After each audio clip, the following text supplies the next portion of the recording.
आइए जानते हैं हमारा सबकॉन्शियस माइंड यानी अवचेतन मस्तिष्क कितना शक्तिशाली है।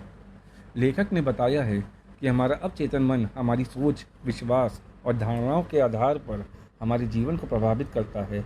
यदि हम अपने अवचेतन मन को सकारात्मक विचारों और विश्वासों से पोषित करते हैं तो हम अपने जीवन में चमत्कारी परिवर्तन ला सकते हैं। अवचेतन मन हमारी सफलता, स्वास्थ्य और समृद्धि में महत्वपूर्ण भूमिका निभा सकता है।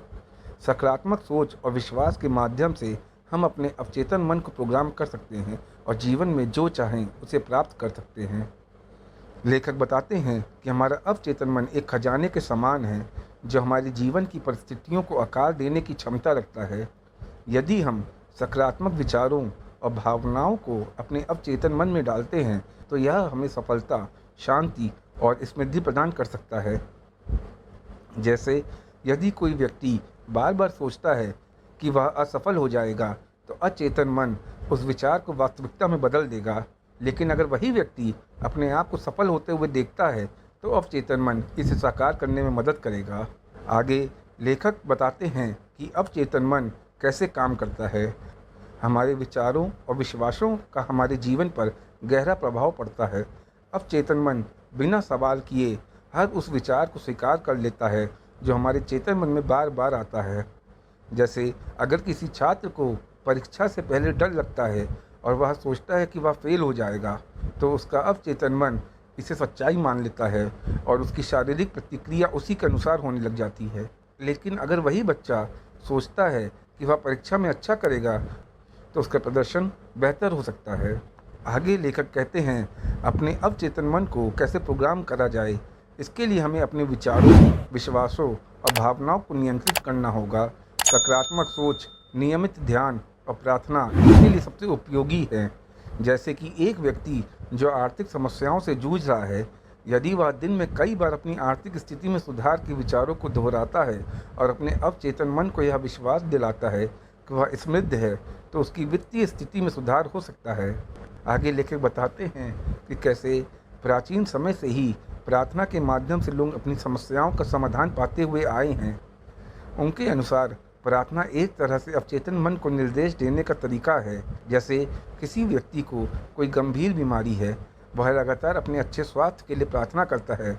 उसका अवचेतन मन उस प्रार्थना को ग्रहण कर लेता है और उसके शरीर को ठीक होने का संकेत भेजता है, जिससे उसकी सेहत में सुधार होता है। फिर आगे लेखक बोलते हैं कि समृद्धि भी अवचेतन मन की शक्ति से जुड़ी हुई है। हमारा विश्वास और मानसिक दृष्टिकोण यह निर्धारित करता है कि हम कितना धन अर्जित कर सकते हैं। यदि कोई व्यक्ति मानता है कि पैसा बुराई की जड़ है तो वह धन अर्जित करने से दूर रहेगा, लेकिन अगर वह सोचता है कि पैसा अच्छे कार्यों के लिए उपयोगी है तो उसके धन अर्जित करने की संभावनाएं बढ़ जाएंगी। आगे लेखक ने रिश्तों पर अवचेतन मन के प्रभाव पर भी चर्चा की है। उनके अनुसार हम अपने अवचेतन मन में जो विश्वास रखते हैं वह हमारे रिश्तों को भी प्रभावित करता है। जैसे यदि कोई व्यक्ति खुद को अप्रिय मानता है तो वह दूसरों से भी नकारात्मक व्यवहार की अपेक्षा करेगा।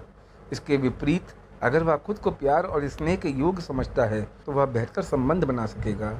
आगे लेखक नींद के समय पर अवचेतन मन की शक्ति पर प्रकाश डालते हुए बताते हैं कि सोने से पहले सकारात्मक सुझाव और विचार हमारे अवचेतन मन में गहराई से प्रवेश करते हैं और हमारी समस्याओं का समाधान कर सकते हैं।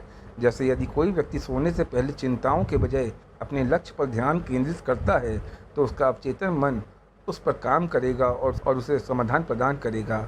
आगे फिर लेखक अवचेतन मन की शक्ति से हमें अपने भय और नकारात्मक को दूर करना सिखाते हैं। उनके अनुसार भय केवल एक मानसिक स्थिति है जिसे सकारात्मक सोच में बदला जा सकता है। जैसे किसी व्यक्ति को सार्वजनिक भाषण का डर लगता है तो वह अपने अवचेतन मन को यह विश्वास दिला सकता है कि वह एक सफल वक्ता है। धीरे धीरे उसका डर कम हो जाएगा और वह आत्मविश्वास से भाषण दे सकेगा। आगे लेखक बताते हैं कैसे अवचेतन मन का उपयोग करके हम जीवन में सफलता प्राप्त कर सकते हैं। इसके लिए हमें अपने अवचेतन मन में सफल होने का विश्वास पैदा करना होगा और उसे बार बार दोहराना होगा। जैसे कि एक खिलाड़ी जो हर समय जीत की कल्पना करता है और अपने अवचेतन मन को विश्वास दिलाता है कि वह सबसे अच्छा है, उसकी प्रदर्शन में सुधार होगा और वह सफलता की ओर अग्रसर होगा। आखिरी में लेखक ने समृद्धि और खुशहाल जीवन जीने के अधिकार पर जोर दिया है। वे बताते हैं कि हम सभी के भीतर अपार शक्ति है, जिसे पहचानने और सही तरीके से उपयोग करने की ज़रूरत है। जैसे यदि कोई व्यक्ति मानता है कि वह बहुत खुशहाल जीवन का हकदार है और इसके लिए अपने अवचेतन मन को सकारात्मक निर्देश देता है, तो उसे अपने जीवन में सुख, समृद्धि और शांति प्राप्त होगी। आखिरी में लेखक यह बताते हैं कि हमारा अवचेतन मन हमारे जीवन की दिशा निर्धारित करने में महत्वपूर्ण भूमिका निभाता है। इसके माध्यम से हम अपने जीवन की परिस्थितियों को नियंत्रित कर सकते हैं और उसके अनुरूप उसे बना सकते हैं। जय श्री राम।